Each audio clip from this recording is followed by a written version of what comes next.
جو ایڈریس بتایا، جو پتہ بتایا، وہ یہ تھا کہ وہ میرا بندہ جو ہے خاص وہ کہاں ملے گا؟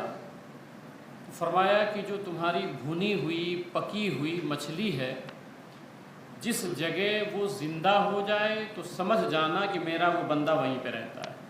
یہ ایڈریس بتایا تھا، قرآن مقدس میں ہے۔ تو حضرت موسیٰ علیہ السلام یوشع بن نون کو لے کے نکلے اور ساتھ میں وہ مچھلی پکا لی اور بھون لی اور بنا لی، اس کو بنا کے لے کے جب گئے تو ایک جگہ جو ہے جب رکے حضرت موسیٰ علیہ السلام آرام فرمانے کے لیے، تو وہ جو مچھلی بھنی ہوئی تھی، پکی ہوئی تھی، مری ہوئی تھی، وہ زندہ ہوئی اور اس نے چھلانگ لگا دیا دریا میں۔ جب دریا میں چھلانگ لگایا تو راستہ بن گیا، مگر یوشع بن نون جو ہے وہ بھول گئے بتانا۔ موسیٰ علیہ السلام اٹھے اور پھر آگے بڑھ گئے۔ جب کھانے کا ٹائم ہوا، وقت ہوا، تو حضرت موسیٰ علیہ السلام نے کہا کہ لاؤ کھانا کھایا جائے۔ تو یوشع بن نون نے کہا کہ وہ ایک مسئلہ تھا جو میں بھول گیا بتانے کے لیے، کہ وہاں پہ وہ جو مچھلی تھی جو بنا کے لائے تھے کھانے کے لیے ہم لوگ، وہ زندہ ہوئی اور چلی گئی۔ حضرت موسیٰ علیہ السلام نے کہا وہی تو اپنی منزل تھی۔ یہ قرآن شریف میں سمجھا رہا ہوں ابھی فی الحال، وہی ہماری منزل تھی، چلو واپس چلتے ہیں۔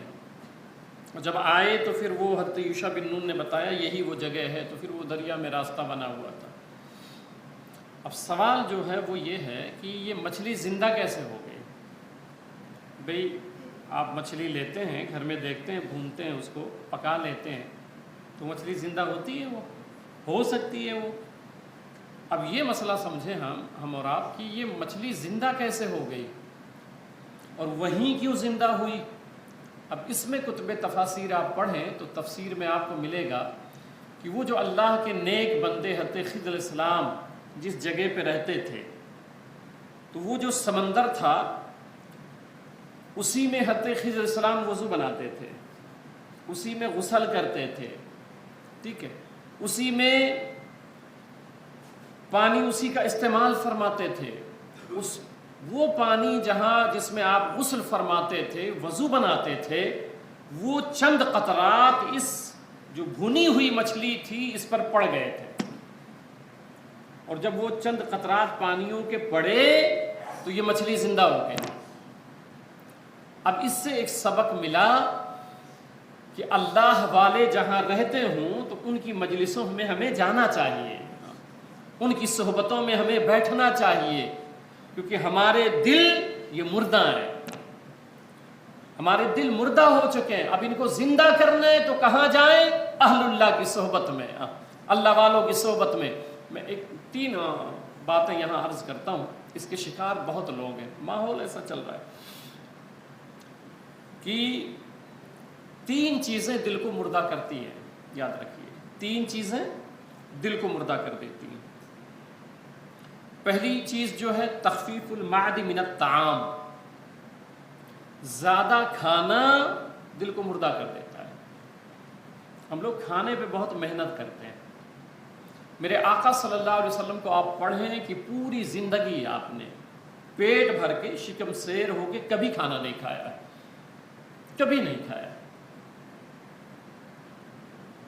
ایک صحابی رسول ہیں، تو اس وقت جب وہ ایمان نہیں لائے تھے تو ان کے تعلق سے مشہور تھا کہ یہ کھانا بہت کھاتے ہیں، مگر جب ایمان لے آئے تو کھانا چھوڑ دیا، بہت مختصر۔ اور حضور صلی اللہ علیہ وسلم کا عمل یہ تھا کہ آپ دن میں ایک ہی مرتبہ کھاتے تھے، اگر صبح کھا لیے تو پھر پورا دن نہیں کھاتے تھے، اگر شام میں کھائے تو دن میں پھر نہیں۔ یہ ہم لوگ احتیاط نہیں کر پا۔ آپ دیکھیں نا کہ ڈاکٹروں کے یہاں دیکھیں بھیڑ لگی ہوئی ہے، آپ دیکھیں یہ بیماری ہو رہی ہے، یہ بیماری ہو رہی ہے، ہم کھانے پہ کنٹرول بالکل بھی نہیں کر پا رہے۔ ہمیں دین نے جو سکھایا ہے نا، میں آپ کو ایک بات بتاؤں، امام غزالی رحمۃ اللہ تعالی علیہ وہ فرماتے ہیں کہ کھانے سے پہلے بھوک لگی ہونا ضروری ہے۔ اگر آپ کو بھوک نہیں لگی ہے نا تو آپ کھانا نہ کھایا کریں۔ بھوک نہیں لگی ہے تب بھی 2 4 10 لقمے آپ مار دیتے ہیں، اس سے بیماریاں پھیلتی ہیں، بلڈ پریشر ہائی ہوگا، پھر وہ ہارٹ کے امراض اور دیگر چیزیں جو ہے وہ یہ زیادہ کھانے کی بنیاد پہ مسئلے ہو رہے ہیں۔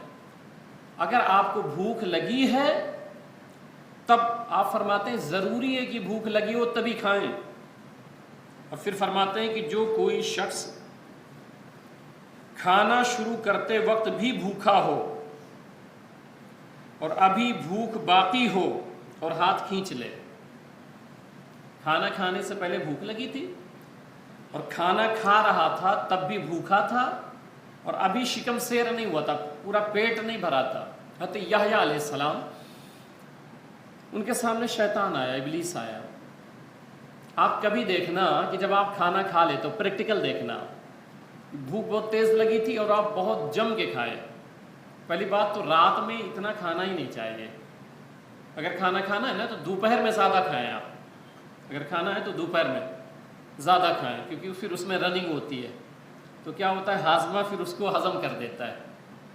ایک مسئلہ یہاں اور سمجھا دوں، آپ دیکھیں سرکار نے کتنی باریک باریک باتیں بتائی ہیں۔ سرکار نے فرمایا کھانا کھایا کرو تو چبا کے کھایا کرو، چبایا کرو۔ یہ جو دانت ہیں ہمارے یہ چبانے کے لیے، بہت سارے لوگ نگل جاتے ہیں، اب جب نگلو گے تو پریشر بنتا ہے پیٹ پہ، پھر اس کو جو ہے وہ مشین کو رننگ کرنی پڑتی ہے، پھر اس کو پورا پچانا پڑتا ہے۔ اب روٹی کھا لیے بڑی کڑک ہے، وہ اللہ نے الگ سے آپ کو دانت دیا ہے کہ اس کو آپ بالکل کچل ڈالیں اس کو بالکل، اس لیے چبا کے کھانا چاہیے۔ ہم لوگ کیا کرتے ہیں، روٹی کھائے تھوڑا سا چبائے نگل گئے، اب دانت والا کام بھی پیٹ ہی کرتا ہے، نتیجہ یہ ہوتا ہے پھر پیٹ کی بیماریاں پیدا ہو جاتی ہیں، طرح طرح کے امراض پیدا ہو جاتے ہیں۔ جو جس کا کام ہے اس کو کرنے دیں نا، دانت کا کام ہے چبانا، تو آپ خوب چبائیں اس کو کھانے کو۔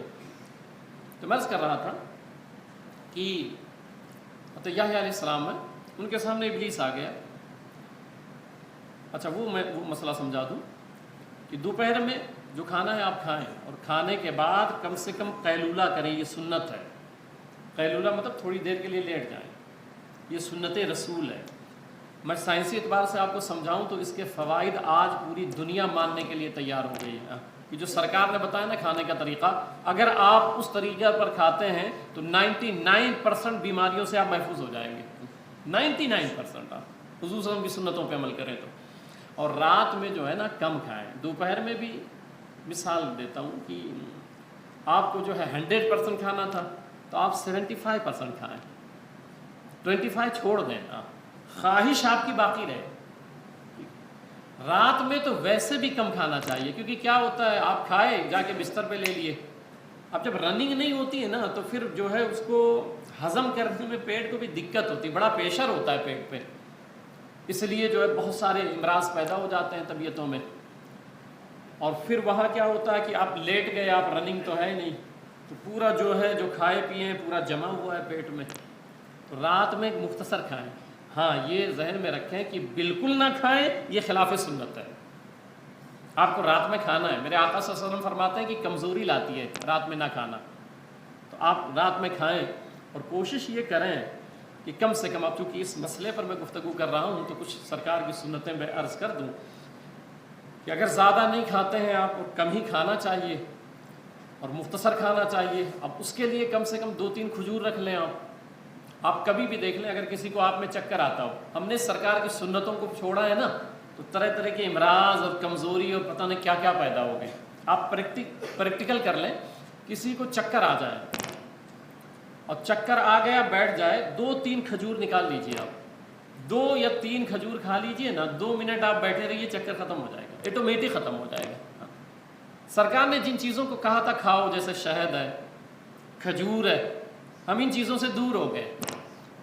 تو وہ میں جب سمجھا رہا تھا کہ رات میں آپ دیکھیں خود، اور آپ کو تجربہ ہوگا، اللہ کی توفیق سے میں تقریباً جو ہے 13 سال سے اس پر بڑی محنت کر رہا ہوں۔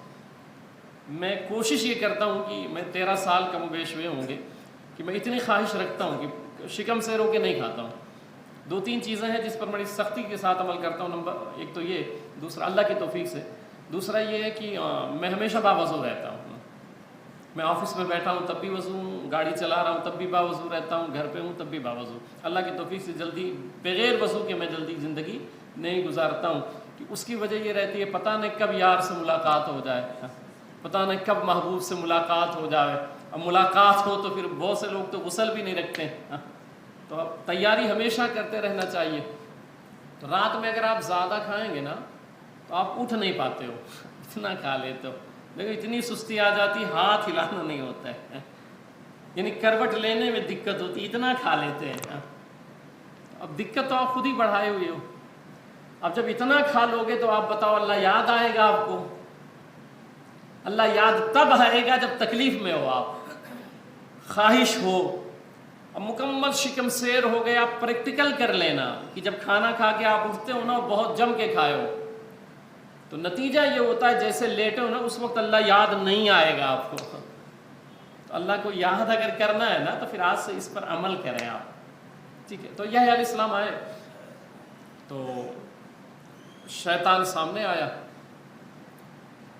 تو بہت پھندے لیے ہوئے تھا سب وہ، تو یحییٰ علیہ السلام نے کہا یہ سب پھندے اور یہ سب کیا ہے؟ تو اس نے کہا یہ خواہشات دنیا ہے۔ تو یحییٰ علیہ السلام نے کہا کبھی مجھ پر بھی تو نے آزمایا ہے، کبھی میرے ساتھ بھی تو نے کیا ہے تو بتا دے آج۔ تو اس نے کہا ہاں ایک مرتبہ کیا تھا۔ تو بولے کیا ہوا تھا؟ تو بولے ایک مرتبہ ایسا ہوا تھا کہ آپ کو میں کھانا زیادہ کھلا دیا تھا اور آپ کو یاد ہے کہ پھر آپ اللہ کا ذکر اس طرح نہیں کر سکے تھے جس طرح روزانہ کرتے تھے۔ تو آپ نے فرمایا اچھا ہوا تو نے بتا دیا، اب آج کے بعد تو میں کھاؤں گا ہی نہیں۔ تو اس نے کہا کہ میں نے بتا دیا، غلطی کر دیا، اب یہ بات میں کسی کو بتاؤں گا بھی نہیں۔ تو یہ ابلیس ہے۔ آپ دیکھیں جب زیادہ ہم لوگ کھا لیتے ہیں نا تو پھر وہ سستی آ جاتی ہے بہت زیادہ۔ امام غزالی رحمۃ اللہ تعالیٰ علیہ فرماتے ہیں کہ بہت شدت کی بھوک ہو، اور پھر میں پھر سمجھا رہا ہوں، اب یہ سرکار کی ایک ایک پوائنٹ اگر آپ سرکار کو پڑھیں نا، آپ دیکھیں اگر آپ کو خواہش نہیں ہے نا تو کھانے کا مزہ ملتا ہی نہیں ہے، لذت ہی نہیں رہتی۔ ابھی آپ دیکھیں نا خواہش کسے کہتے ہیں؟ افطاری کے ٹائم دیکھیں ایک پپیہ لیں گے نا لذت ہی لذت ہے۔ اگر ایک لقمہ سالن کے ساتھ روٹی ڈبائیں نا افطاری کے وقت وہ لذت دیکھیں آپ، کیوں؟ کیونکہ شدت کی بھوک ہے یار۔ اس طرح بھوک پیدا ہو نا تب کھانا کھائیں یار، تب کھانا کھایا کریں۔ تو فرماتے ہیں کہ اگر خواہش ہو شدت کی تو کھانا کھائے، اور پھر کھاتے وقت وہ بھوکا ہو اور ابھی بھوک باقی تھی، پورا شکم سیر نہیں ہوا تھا جب تک ہاتھ کھینچ لے، مطلب اب رک جائے، اب نہ کھائے، ابھی خواہش باقی ہو فوراً ہاتھ کھینچ لے۔ امام غزالی فرماتے ہیں پھر کیا ہوگا؟ وہ ہرگز طبیب کا محتاج نہ ہوگا، ڈاکٹروں کا یہ جو بھیڑ لگا رہتا ہے نا یہ نہیں ہوگا، آپ محفوظ ہو جائیں گے، صحت مند ہو جائیں گے۔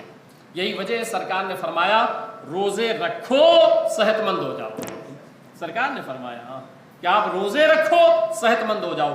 اب تو نئی نئی تحقیقات آ رہی ہیں، آپ نے پڑھا ہوگا ابھی ماضی قریب میں وہ تحقیق کہ اگر کسی کو کینسر ہو، ٹھیک ہے، کینسر کے جو اثرات ہوتے ہیں روزہ ان کو مار دیتا ہے۔ بھوکے سے بھوک آپ کو اندر ہے نا تو وہ پھر مار دیتا ہے ان جراثیموں کو جو کینسر پیدا کرتے ہیں۔ تو عرض یہ کرنا ہے کہ پھر اس طرح آپ اپنی زندگی گزاریں اور صحت مند۔ یہ صحت اللہ کی بہت بڑی نعمت ہے۔ یہ جو بوڑھے لوگ ہیں نا ہمارے مطلب ہمارے والد کی عمر کے، آپ ان سے پوچھیں نا رکوع میں جاتے ہیں تو کیا حالت ہوتی ہے، مگر چونکہ ان کو بھی اپنے مولا سے پیار ہے تو کچھ بھی ہو کچھ بھی ہو تو مگر اٹھتے ہیں تو کمر میں درد، گھٹنے میں درد۔ اور ابھی آپ لوگ جوان ہو، اور میرے آقا صلی اللہ علیہ وسلم، اب دو روایت اس پر میں پڑھ دیتا ہوں کہ جوانی کی عبادت اللہ کو بہت پسند ہے۔ اب یہ جو بوڑھے بیٹھے ہوئے ہیں یہ جائیں گے کہاں پہ؟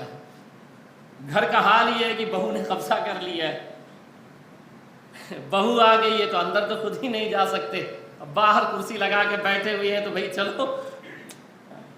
اصل جو ہے اس وقت خواہشات میں آپ گھرے ہو، نوجوان طبقہ رنگین دنیا اپنی طرف کھینچتی ہے، ایسے ماحول میں اگر مولا کی طرف آپ آتے ہو نا تو اللہ خوش ہو جاتا ہے۔ آپ دیکھیں یہاں ہمارے یہاں جو اعتکاف بیٹھے ہیں نا وہ دو نوجوان ہیں۔ اعتکاف ایسا ہوتا ہے، میرے آقا صلی اللہ علیہ وسلم فرماتے ہیں کہ یہ جو آخری عشرہ ہوتا ہے تو اگر کوئی معتکف ہوتا ہے تو اعتکاف کرنے والے کو اللہ تعالیٰ 2 حج اور 2 عمرہ مقبول کا ثواب عطا فرماتا ہے۔ اور ایک بچہ اور بڑھ گیا، کل سے آیا۔ اب یہ جو لوگ ہیں نا یہ 10 دن تک اپنے مولا کے در پہ بیٹھے رہیں گے۔ اعتکاف کا مطلب کیا ہے کہ اپنے گھر بار کو چھوڑ کر کے، دنیا کو چھوڑ کر کے مولا کے در پہ بیٹھ جانا۔ اب اگر آپ کے دروازے پہ کوئی 10 دن بیٹھا رہے اور ایک ہی سوال کرے کہ مولا تو راضی ہو جا، آپ کے دروازے پہ بیٹھ گیا صاحب یہ کام میرا ہے، اور باہر بیٹھا ہوا دروازہ کھول لے دیکھ بیٹھا ہے، پھر شام میں کھولے بیٹھا ہے، پھر صبح ہوئی بھئی اب تو چلا گیا ہوگا، کھولے تو بیٹھا ہے، پھر بولے ارے ابھی نہیں گیا، کام سے آئے دیکھے بیٹھا ہے، رات ہوئی دروازہ بند کر لیے، صبح کھولے پھر بیٹھا ہے۔ اب آپ کیا کریں یار، چھوڑو نا اس کو، دے دو، جانے دو، کب سے بیٹھا ہوا ہے۔ یہ تو ہمیں اور آپ کو ترس آ جائے گا، اور یہ بچے تو اپنے مولا کے دروازے پہ آ کے بیٹھ گئے ہیں، جو رب العالمین ہے، جو 70 ماؤں سے زیادہ پیار کرتا ہے۔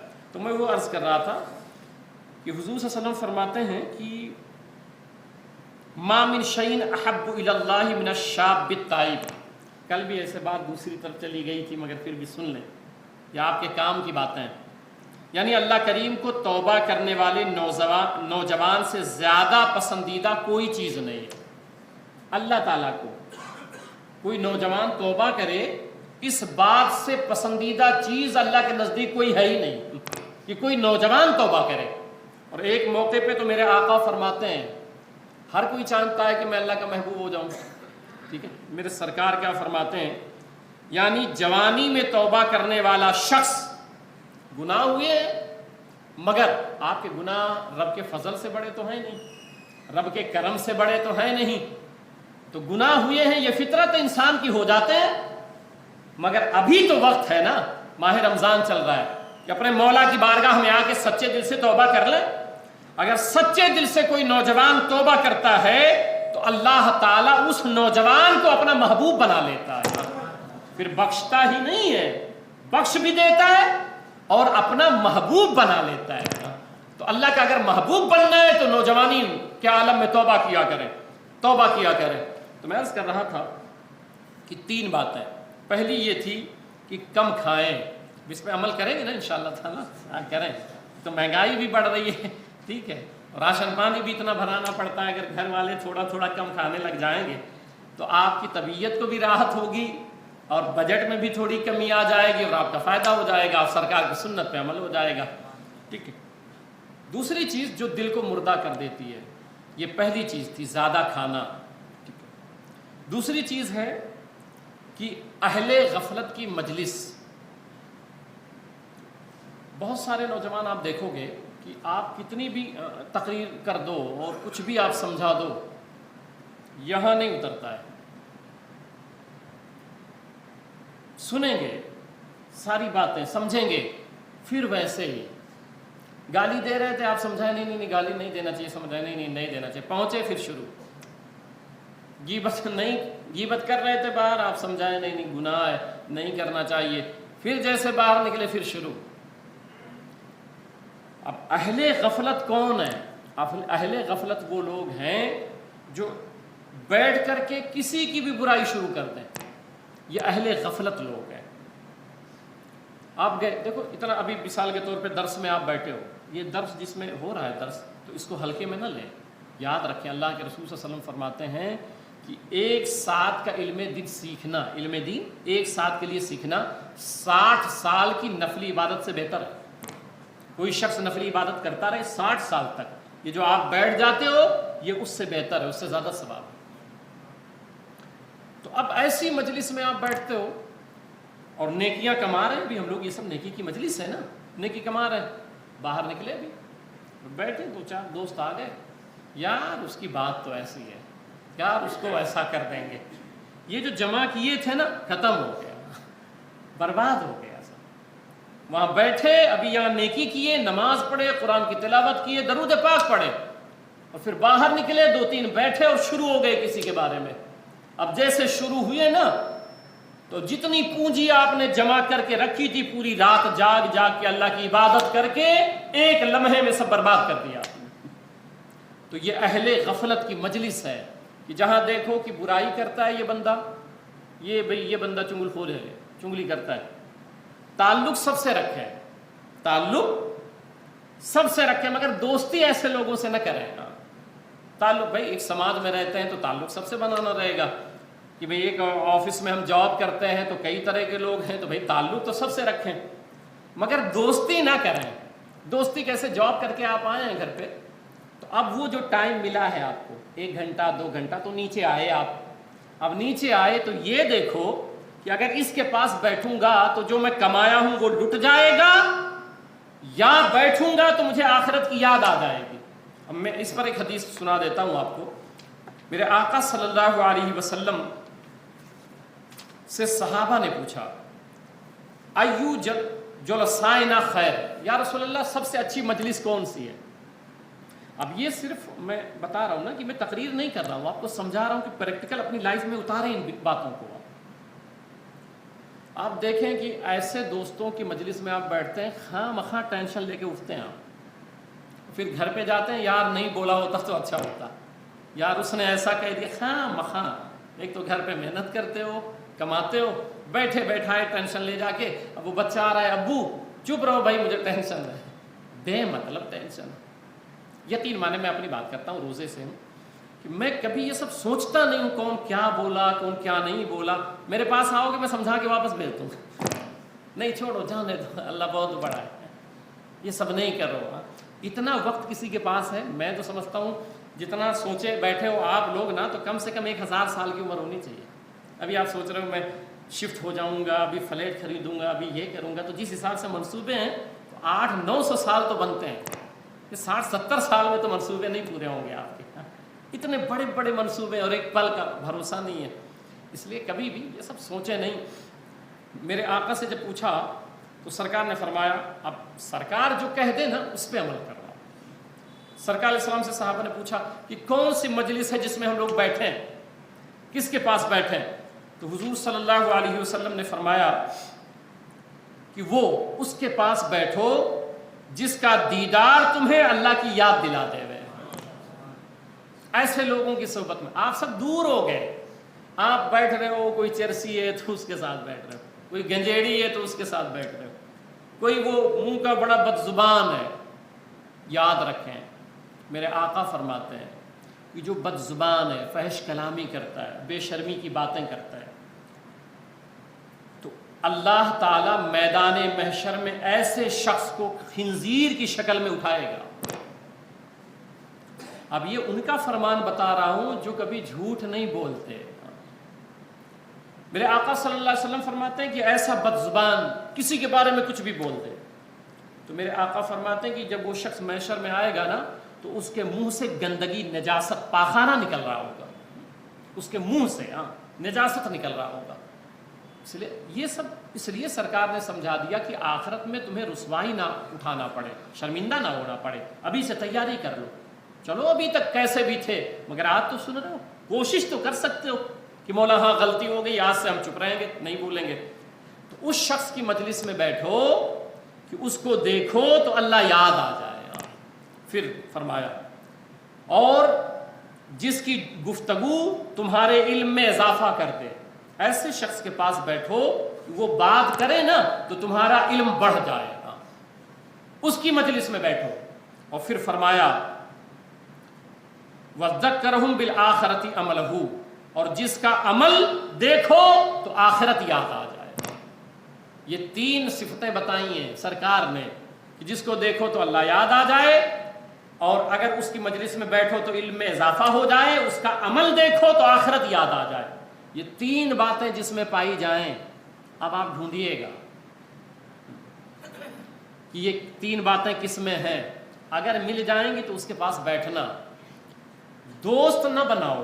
میں نے کہا نہیں آپ کے پاس وقت بہت مختصر ہے، 1 گھنٹہ 2 گھنٹہ کا رہتا ہے، جاب کر کے آتے ہو، تھکے رہتے ہو، کھانا کھائے، باہر آئے، بیٹھ گئے. اب یہاں ماحول ایسا ہے بیٹھنے کی جگہ بھی نہیں ہے تو کہیں نہ کہیں بیٹھ جاتے ہیں. اب بیٹھ گئے تو بغل سے میں کوئی بیٹھا ہوا ہے تو جیسے وہ شروع کرے، ارے یار تم کہاں تھے، وہ تو بڑا نالائق آدمی ہے، اس کو تو میں ایسا دیکھ لوں گا. جیسے وہ شروع کرے نا کہ السلام علیکم بھائی میں جا رہا ہوں. میں نے کل بتایا تھا نا کہ یہ جیب ہے، جیب اس کو ایسے نیچے سے پھاڑ دیں، آپ نیچے سے پھاڑ دیں اور پورا دن پیسہ جمع کرتے رہیں، اس میں ڈالتے رہیں، اور شام میں آئیں گھر پہ اور کہیں کہ بھائی بہت پیسہ لایا ہوں، بیوی کو بولے بڑے پیسے لایا ہوں، آج دیکھو پورا جیب بھرا ہوا ہے. جیسے جیب میں ہاتھ ڈالیں گے جیب کھا جائے گا، باہر چلا جائے گا. پیسہ 1 پائی رہے گا اس جیب میں، 1 پائی نہیں رہے گا، پھٹا ہوا ہے، وہ نیچے سے کٹا ہوا ہے. یہ جو مجلس ہوتی ہے جس میں غیبت ہوتی ہے، چنگل خوری ہوتی ہے، نمیمہ ہوتا ہے، یہ وہ مجلسیں ہوتی ہیں کہ آپ ابھی نیکی کیے ہو، گئے اور برباد کر بیٹھے سب. اس لیے کوشش کریں کہ ایسی صحبت میں بیٹھیں اور دوست تو بالکل نہ بنائیں. پھر میں آپ کو کہہ رہا ہوں، یہ مشورہ سمجھیں یا حکم سمجھیں آپ. میرے آقا علیہ السلام کا فرمان ہے کہ آپ ایسوں کو دوست نہ بنائیں، دوست ان کو بنائیں. یہ دیکھیں، دوستی کرنے سے پہلے معیار دیکھ لیں. اتنے نوجوان ہمارے بیٹے بیٹھے ہیں، دوستی کرنے سے پہلے یہ دیکھو کہ یہ جو دوست ہے اس سے میں اگر دوستی کر لوں گا تو اس کی دوستی کہاں تک کام آ رہی ہے. اگر دنیا تک آ رہی ہے تو دوست نہ بنائیں، تعلق بنائیں. دوست نہ بنائیں، دوست اسی کو بنائیں جس کی دوستی قبر میں کام آ جائے، جس کی دوستی محشر میں کام آ جائے، جس کی دوستی آخرت میں کام آ جائے. اور وہ دوست کون ہے آپ کے؟ وہ نماز، وہ روزہ ہے، وہ قرآن کی تلاوت ہے، وہ درود پاک. ان کو دوست بنا لیں آپ. بقیہ لوگوں سے تعلق بنائیں، سب سے ملیں، مگر دوست نہ بنائیں. ٹھیک ہے، دوست نہ بنائیں. میں کر رہا تھا کہ سرکار اسلام نے فرمایا کہ 3 چیزیں دل کو مردہ کر دیتی ہیں. نمبر 1 زیادہ کھانا. آج سے اس پہ کنٹرول کریں، کوشش کریں. نمبر 2 اہل غفلت کی مجلس. اہل غفلت کی مجلس میں بیٹھو گے تو دل مردہ ہو جائے گا. اب جب مردہ ہو جائے گا تو آپ کتنی بھی نصیحت آمیز باتیں سنو گے دل پہ اثر نہیں کرے گا. ایک مثال دے دیتا ہوں بڑی. وہ اس طرح کہ یزید وہ جانتا نہیں تھا کہ یہ نواس رسول ہے. امام پاک نے سمجھایا تھا کہ نہیں سمجھایا تھا؟ آپ بتائیں مجھے. بہت سے لوگ کہتے ہیں یار مولانا صاحب کی زبان میں اثر ہی نہیں ہے. فلاں علاقے میں گیا تھا، وہ مولانا صاحب اتنا بولتے ہیں مگر زبان میں اثر ہی نہیں ہے. اگر زبان میں اثر نہیں ہے نعوذ باللہ، تو کیا یہ مانیں گے آپ کہ نعوذ باللہ امام پاک کی بھی زبان میں اثر نہیں تھا؟ استغفر اللہ. یا حضور صلی اللہ علیہ وسلم ابو جہل کو سمجھائے کہ نہیں سمجھایا؟ ابو جہل عتبہ شیبہ کو سمجھایا کہ نہیں؟ نعوذ باللہ. کیا یہ ذہن ادھر لے جائیں گے آپ کہ حضور صلی اللہ علیہ وسلم کے نعوذ باللہ زبان میں اثر نہیں تھا؟ نہیں بھائی، بات وہ نہیں رہتی ہے. مسئلہ کیا ہے پھر؟ مسئلہ یہ ہے کہ جس کے اندر سے، جس کے دل سے اللہ کا خوف نکل جائے، اللہ کی خشیت، اللہ کا ڈر نکل جائے، تو پھر اس پر کوئی بھی بات اثر انداز نہیں ہوتی ہے. آپ کتنا بھی سمجھائیں اثر انداز نہیں ہوتی ہے. تو میں کر رہا تھا، بات بہت لمبی ہو گئی ہے.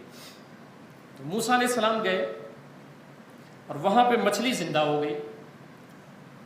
اب یہاں صوفیہ فرماتے ہیں کہ دل اگر مردہ ہو گیا ہے آپ کا تو اللہ والوں کی صحبت میں چلے جاؤ، اہل اللہ کی صحبت میں چلے جاؤ. جو تمہارے مردہ دل ہو گئے ہیں ان کی صحبت سے وہ مردہ دل زندہ ہو جائے، جیسے وہ مچھلی زندہ ہو گئی تھی. اور میں آپ کو بتاؤں اس پر کہ اس کو میں آج مکمل کر دیتا ہوں، نہیں تو پھر کل بڑھ جائے گا. تو گئے اور ساتھ میں ہو لیے. اب ایک سوال اس کا جواب سن لیں. میں نے کل سمجھایا تھا آپ کو کہ خضر علیہ السلام کے تعلق سے 2 طبقہ ہے، ایک ولی مانتا ہے، نبی مانتا ہے.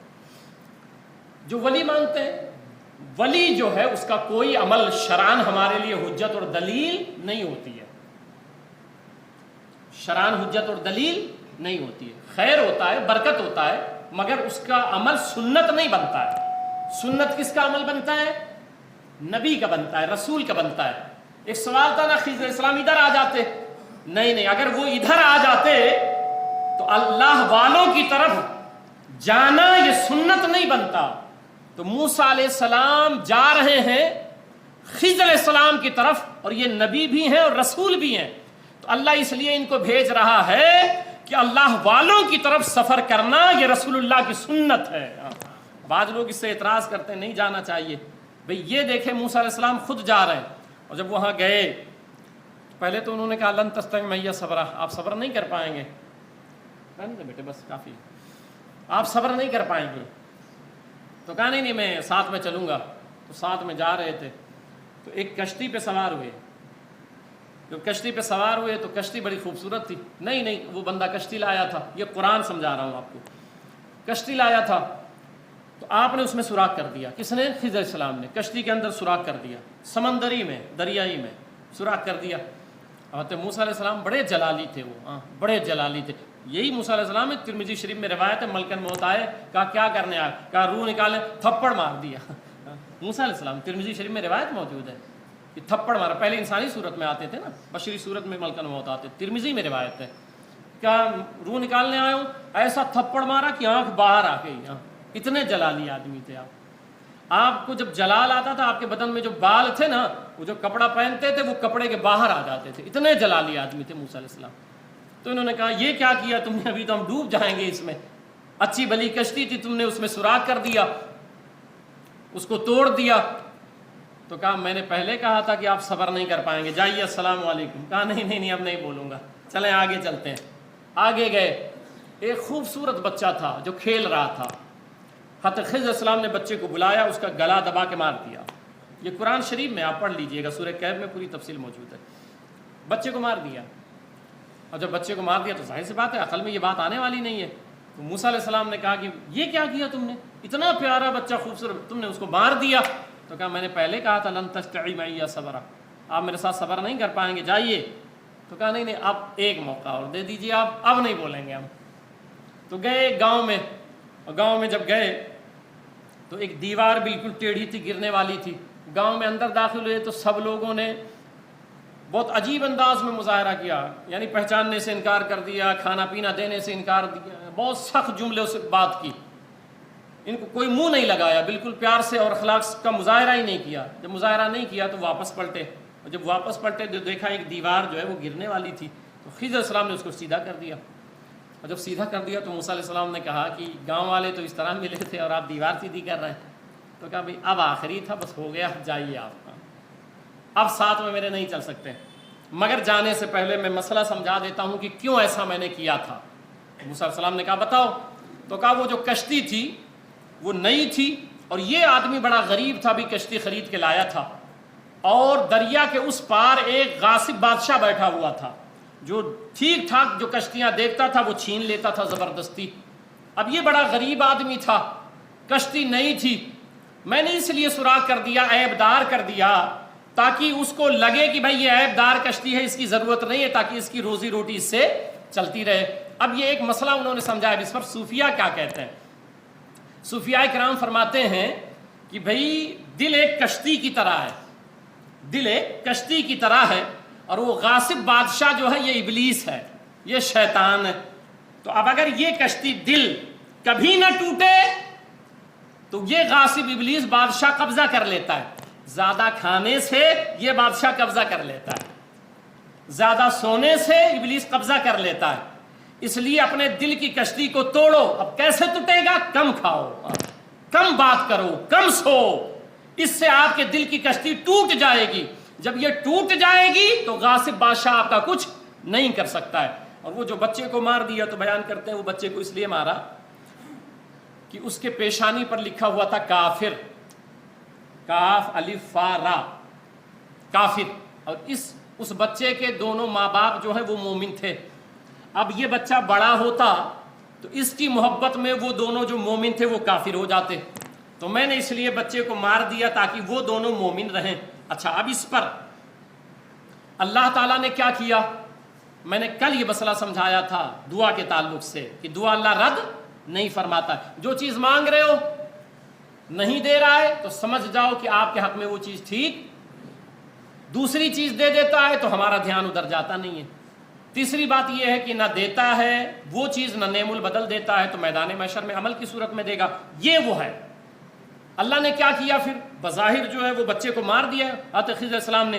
اللہ نے کیا کیا پھر؟ ان ماں باپ کو ایک بیٹی عطا فرمایا۔ جب ایک بیٹی عطا فرمایا، اس بیٹی کی نسل سے اللہ تعالیٰ نے 12 انبیاء کرام پیدا فرمایا۔ یہ نعم البدل ہوتا ہے جو ہمیں سمجھ نہیں آتا ہے، ہم اعتراض کر دیتے ہیں یار میرا نقصان ہو گیا، ایسا ہو گیا۔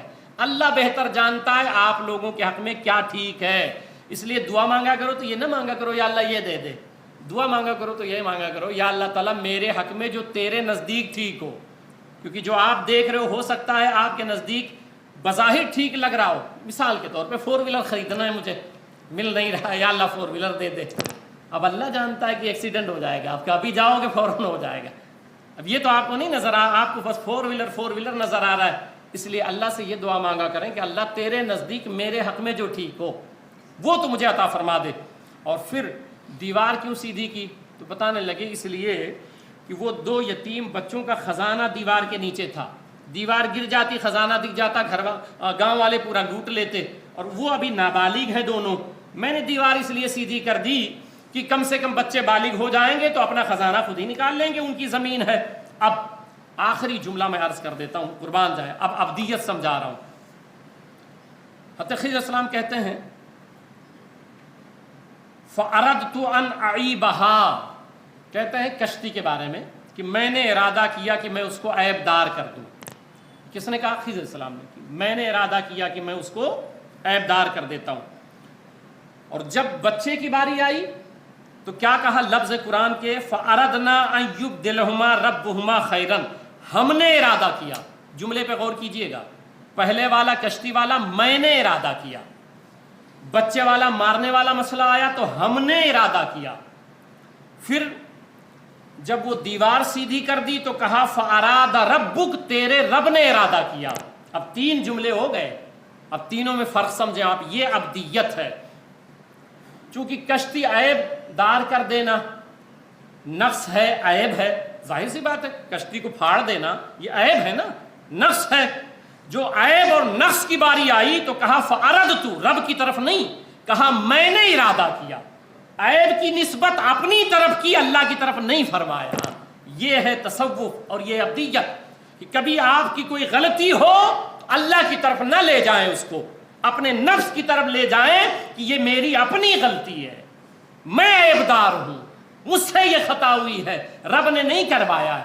ٹھیک ہے، تو چونکہ وہ عیب تھا تو اپنی طرف کیا کہ میں نے ارادہ کیا۔ اب فَأَرَدْنَا، جب بچے کو مارا تو کہا ہم نے ارادہ کیا۔ اب ہم نے میں تو ایک نہیں رہے گا نا، دو رہیں گے کم سے کم، ہم نے۔ ٹھیک ہے، تو اب اس میں دو کیسے؟ یہاں بھی تو نقص ہے اور عیب ہے، بچے کو مار دینا یہ نقص ہے، عیب ہے۔ اب اس میں دو پہلو تھا، ایک تو یہ ہے کہ بچے کو مارا یہ عیب ہے، نقص ہے، اور جو بچی دیا اللہ تعالیٰ نے اس سے 12 نبی پیدا ہوئے، یہ خیر ہے۔ اب ایک ہی فعل میں دو فعل آ گئے، ایک خیر آیا اور ایک عیب اور شر آیا۔ کہا فَأَرَدْنَا، ہم نے ارادہ کیا، یعنی میں نے اور اللہ نے، تو بچے کو مارنے کی نسبت اپنی طرف کی اور بیٹی دینے کی نسبت اللہ کی طرف فرما دی۔ یہ ہے ابدیت۔ اور پھر دیوار میں فرمایا فَأَرَادَ رَبُّكَ، دیوار سیدھی کر دینا پورا خیر ہی خیر ہے، وہ تو نیک ہی کام تھا نا، اس میں تو کوئی پہلو عیب کا نہیں تھا، نقص کا نہیں تھا۔ تو جب پورا خیر ہی خیر تھا تو اپنی بات نہیں کی، کہا فَأَرَادَ رَبُّكَ، تیرے رب نے ارادہ فرمایا۔ تو یہ ہے ابدیت کہ ہمیشہ عیب کی نسبت اپنی طرف کریں اور خیر کی نسبت اپنے مولا کی طرف کریں۔ اللہ تعالی ہمیں اس کی سمجھ عطا فرمائے۔